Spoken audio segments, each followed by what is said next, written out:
আসসালামু আলাইকুম, মৌসুমি কুকিং হাউসে আপনাদের স্বাগতম। আজকে আমি তৈরি করব কালো জিরা দিয়ে ইলিশ মাছের ঝোল। খুবই সহজ একটি রেসিপি। এখানে ইলিশ মাছ যে কোনো সাইজেরই নেওয়া যাবে, বড় ছোট মাঝারি যে কোনো সাইজে ইলিশ মাছ দিয়ে এটা তৈরি করা যাবে।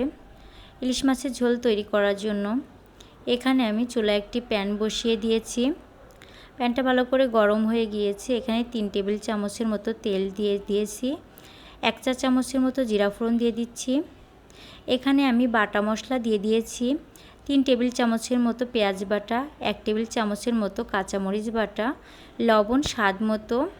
এখানে আমি হাফ চা চামচের মতো হলুদ গুঁড়া দিয়ে দিচ্ছি। দিয়ে মশলাটাকে ভালো করে কষিয়ে নিব যাতে ভিতরে কাঁচা ভাবটা না থাকে। এখানে আর কোনো মশলা দিব না। মশলাটা ভালো করে কষানো হয়ে গিয়েছে। এখন আমি ঝোলের পানি দিয়ে দিচ্ছি। এখানে আমি 2 কাপের মতো ঝোলের পানি দিয়ে দিচ্ছি।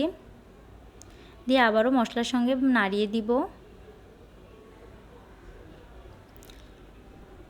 এখন আমি ঢাকা দিয়ে দিচ্ছি বলক ওঠা পর্যন্ত।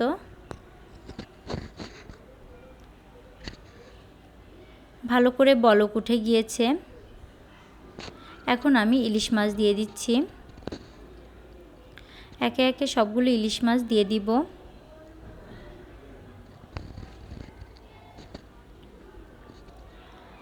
এখন আমি একটি খুন্তির সাহায্যে ভালো করে নাড়িয়ে দিচ্ছি।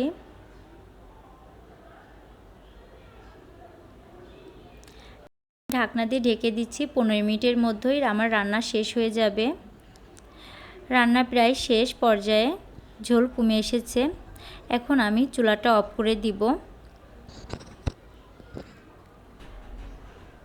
তৈরি হয়ে গিয়েছে কালো জিরা দিয়ে ইলিশ মাছের ঝোল। খুবই অল্প সময় লাগে। আপনারা বাড়িতে তৈরি করে দেখতে পারেন।